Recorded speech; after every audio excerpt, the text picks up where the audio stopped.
Ibu bapak, saudara-saudara sekalian yang dikasihi Tuhan, bicara tentang Jerian. Jerian itu katanya ya, konon katanya, udahlah, nggak usah ngomong, nggak apa-apa, nggak usah nyanyi juga nggak apa-apa, yang penting cakep, senyum esok. Ini mulai ada saudara-saudara sekalian yang dikasihi Tuhan, ya Jerian itu kan dikenal sebagai sosok Tommy dalam film Meteor Garden. Pada tahu nggak ya ibu bapak saudara-saudara? Oh tahu ya, puji Tuhan.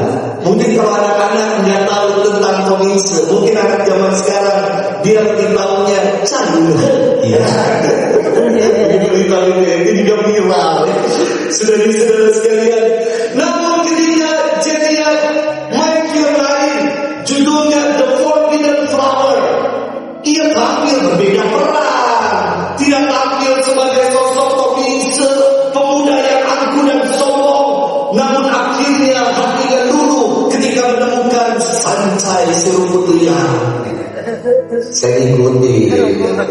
Ibu bapak, saudara-saudara sekalian yang dikasihi Tuhan, dalam film lain dia menampilkan peran yang berbeda. Saudara-saudara, Jeriannya satu, namun perannya bisa ragam, tergantung filmnya.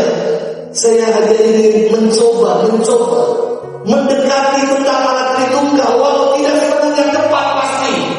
Saudara-saudara, alat Tritunggal juga demikian.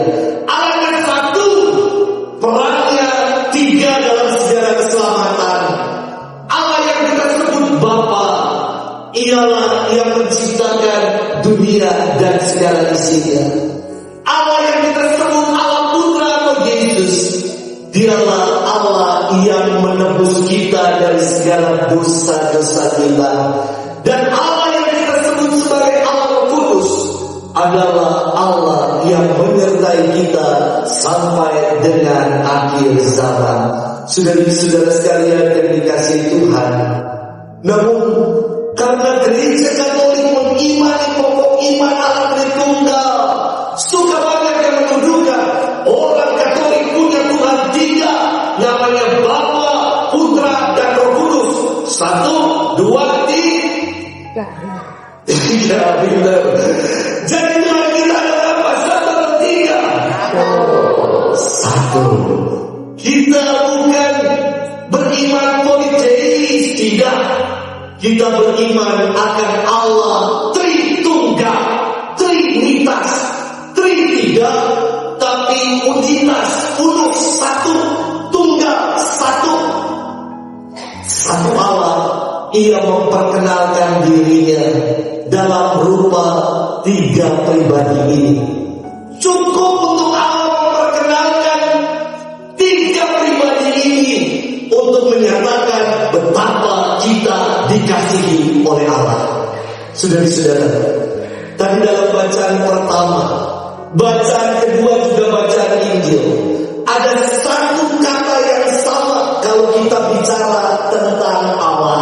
Dikatakan dalam bacaan pertama dalam kitab Keluaran, Tuhan adalah Allah yang penyayang dan pengasih.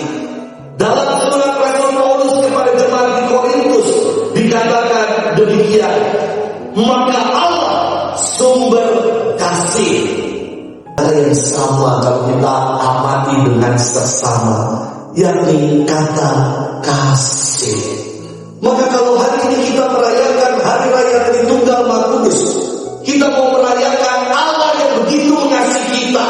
Ungkapan kasih Allah nyata dalam tiga pribadi ini. Allah tidak mau kasihnya buat dirinya saja. Kalau kasihnya tidak dibagikan, Allah adalah Allah yang egois. Allah kita kasihnya mau dibagikan. Maka dikenal dengan Allah Bapa yang menciptakan dunia dan segala isinya, dan menciptakan kita menurut gambar dan rupa Allah. Dia mau berbagi kasih.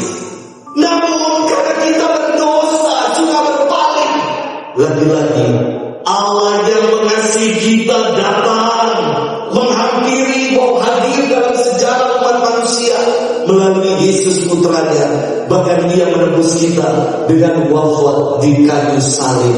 Allah yang penuh kasih.